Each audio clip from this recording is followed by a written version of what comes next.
trop enfant. J'ai pris le fusil de la sentinelle. Et puis c'est fini maintenant. France, pardonne-moi si je te le rappelle.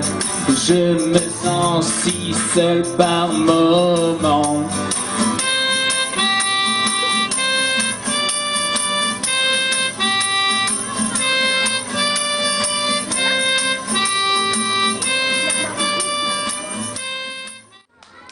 Saviez-vous que le matin on veut mourir et que le soir on a peur?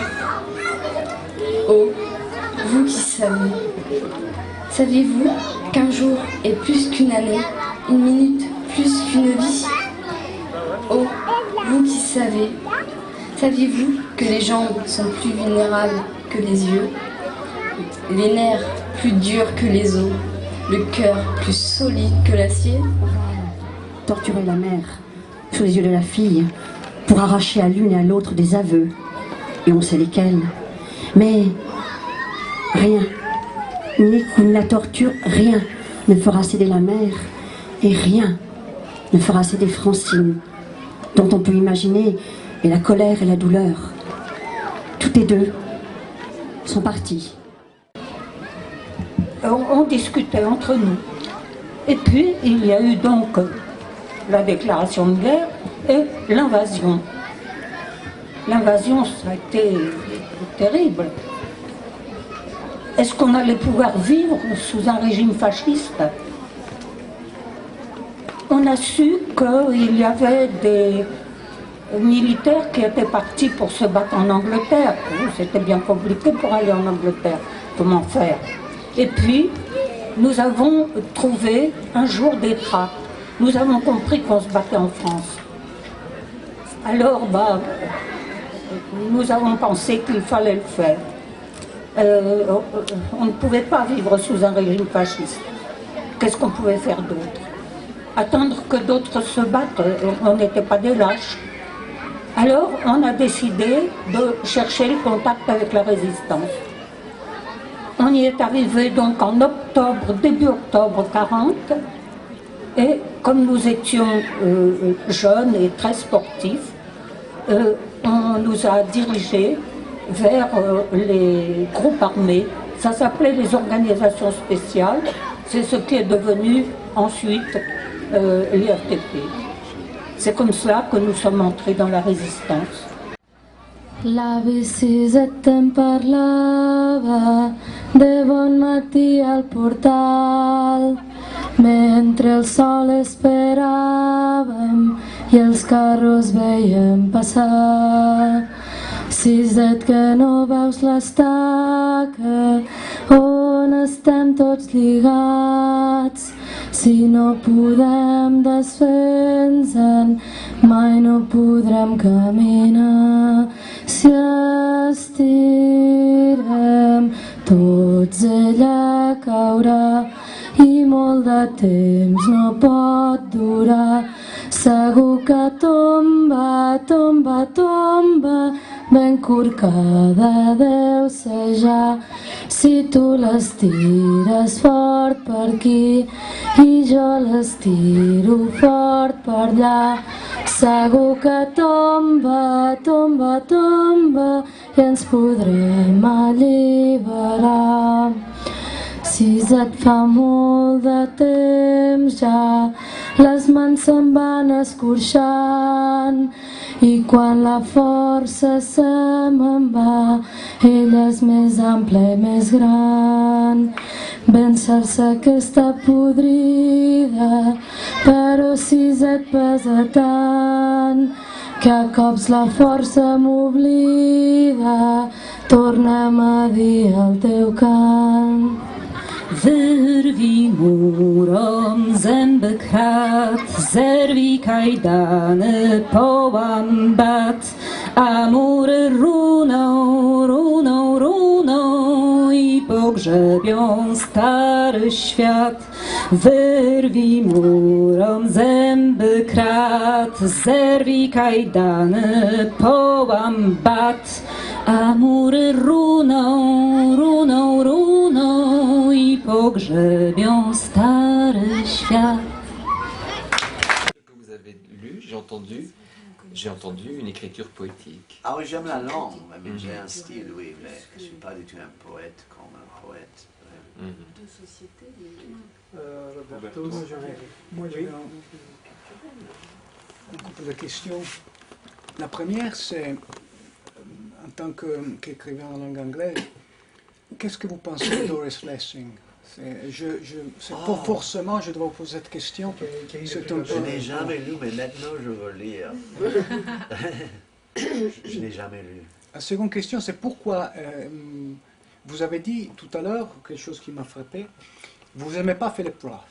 Non, pas du tout. Qu'est-ce qu'il y a? Moi non plus, mais je voulais savoir... Je suis un peu mystifié par la célébrité de Philip Roth, vraiment. Pour moi, c'est une mentalité très familière.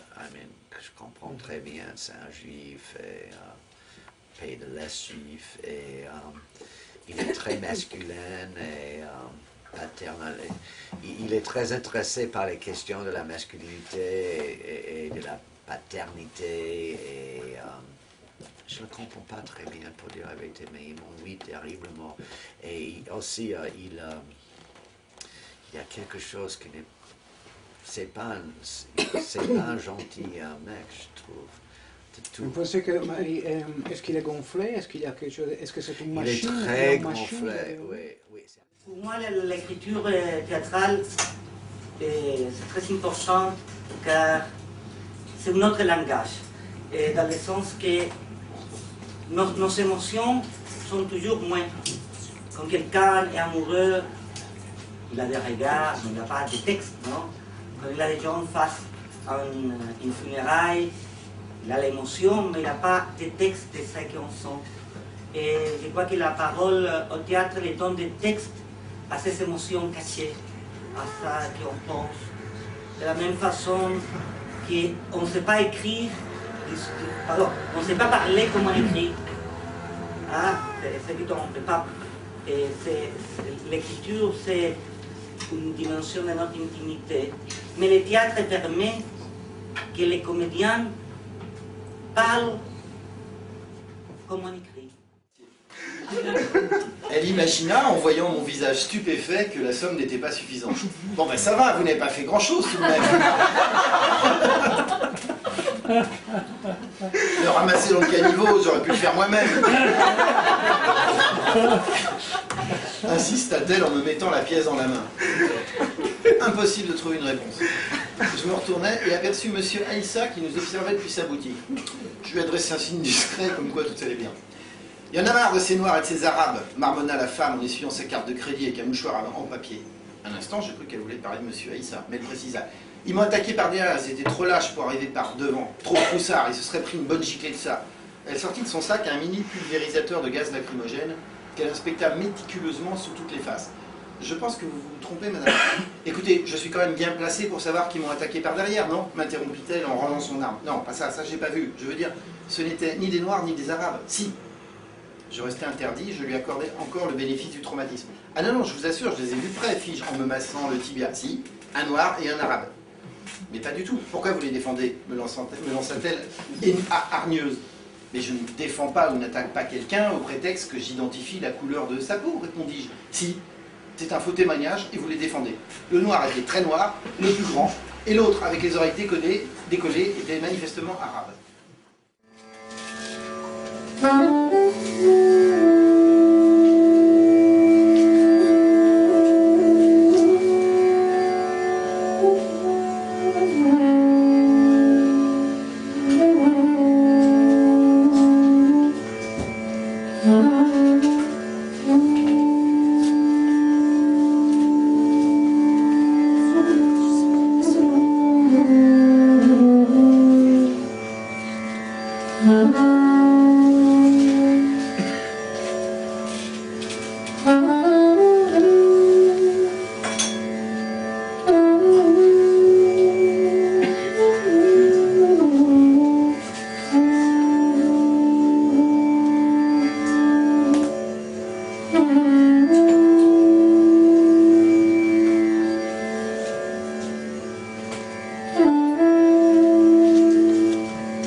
Et en Afrique, mon animal totémique, c'est le calmar ou la sèche. Qui vous l'a donné cet animal? On me l'a donné à la naissance. C'est votre mère? Oui. Donc en miennais, c'est-à-dire c'est le dialecte de l'Afrique. Oui. Ça se dit Gwembinda. Et Gwembinda, c'est l'encre de la mer. Ah. Donc, il y avait plusieurs raisons à ce titre de passage d'encre. C'est que j'ai tâté un peu la gravure et pour moi, l'estampe, c'est un moyen d'aborder l'œuvre d'art de façon économique. Je voulais rendre à l'estampe son caractère un peu populaire qu'il avait au XIXe siècle. Je voulais reprendre une tradition, j'ai la grippe, excusez-moi. Je voulais reprendre une tradition des revues littéraires et artistiques d'avant-guerre. Et cerise sur le gâteau, je voulais offrir aux abonnés une estampe de façon qu'ils puissent constituer une collection. Et le format le permet. Et ce format n'est pas anodin. Je suis revenue d'Italie je suis en quelle année? Avec un catalogue. Avec un catalogue. Et ce catalogue me plaisait tellement de proportions que j'ai pris la diagonale. J'ai créé le format homothétique de passage d'encre. Ah, donc c'est un voyage à Italie. J'en venais de Padova, Padoue, et j'avais un superbe catalogue des fresques. Et je suis partie de la diagonale de ce catalogue pour créer Passage d'encre. Cette histoire, évidemment, fait partie d'un processus de deuil qui n'en finit pas, comme tous les processus de deuil. Quand on dit faire son deuil, c'est une jolie chose. Enfin, bon, on sait bien qu'un deuil n'est jamais complètement fait. Je vais pas se dire, heureusement, de toute façon, dans la nature des choses, c'est impossible. La mort est quelque chose d'inacceptable et d'inenvisageable. C'est le plus grand scandale de notre humanité. On ne peut pas s'y faire. Mais je dirais que en écrivant ce livre, je pensais vraiment qu'une fois le livre publié, ce processus de deuil qui a pris beaucoup de temps quand même chez moi allait trouver son point d'accomplissement. Or, c'est pas tout à fait vrai. Je m'en suis aperçu à différentes occasions, mais cependant, c'est vrai que ça a été, j'allais dire, un pas de plus ou un cercle de plus d'accompli, ça c'est très certain. Le film, en revanche, m'a sûrement permis de me détacher un tout petit peu plus de cette histoire, dans la mesure où tout à coup elle s'est mise à appartenir à un autre qui a posé sa griffe, son regard, ses images, et ça m'a au contraire rendu vraiment service d'une certaine façon.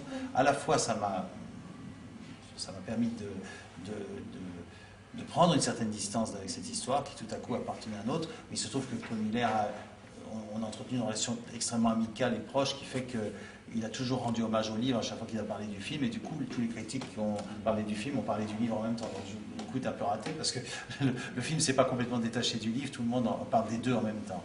Mais cependant, il y a quand même cet aspect-là. Et sur le côté traumatique ou cathartique, je dirais qu'en écrivant le livre, je l'ai écrit avec une totale sérénité et même avec un grand plaisir, aussi choquant que ça puisse paraître.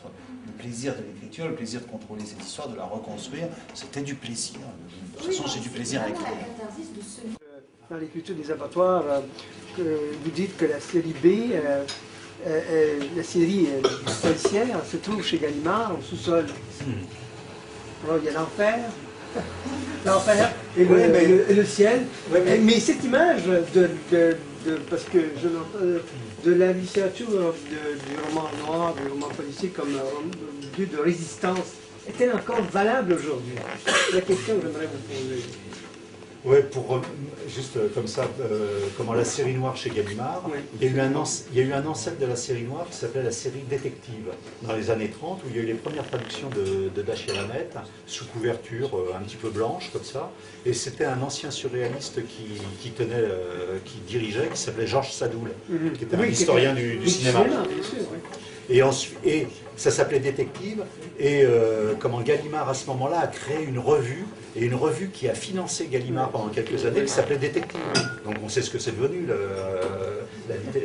un journal de caniveau. Mais dans les années 30, le rédacteur en chef de Détective, le même détective, il s'appelait Joseph Kessel. Il y avait Macorlan, il y avait Simon, et ainsi de suite. Quand on prend les anciens numéros de Détective, c'est absolument incroyable et tout. Et c'était Gallimard qui avait créé cette revue qui était en appui de la collection de romans policiers Détective. Et ensuite, en 1945, c'est un ancien surréaliste qui crée la série noire. Il s'appelle Marcel Duhamel. Son ami d'enfance, il s'appelle Jacques Prévert. Et qui est-ce qui trouve le titre de la série noire? C'est Jacques Prévert. Une des premières couvertures qui ne va pas être retenue, c'est Picasso. Le type qui fait les premières traductions, il s'appelle Boris Vian. Donc il y a... on est... et celui qui va faire accepter la série noire à Gaston Gallimard, il s'appelle Raymond Queneau. Et Raymond Queneau, il s'intéresse aux fous littéraires et il écrit sous pseudo des romans érotiques et des romans policiers, sous le pseudo de Salimara.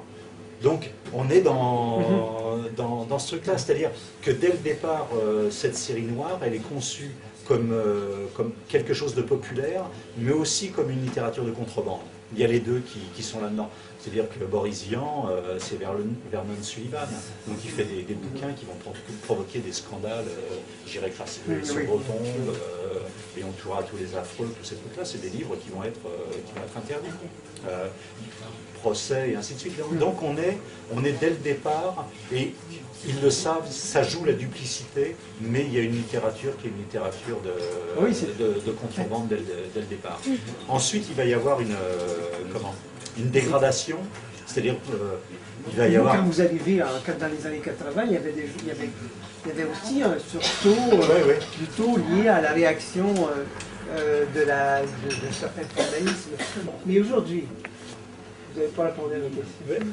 Aujourd'hui, aujourd'hui, il y a une chose, on est dans une phase différente, c'est-à-dire qu'aujourd'hui, je pense que le fait que les écrivains de romans noirs aient tenu le choc pendant, c'était dur, hein, pendant un quart de siècle, pendant 25-30 ans, le premier qui prend date, c'est Jean-Patrick Manchette, il va y avoir Vautrin, il va y avoir Fajardi, il va y avoir ensuite Jonquet, et ainsi de suite. Donc il y a toute une série de gens comme ça.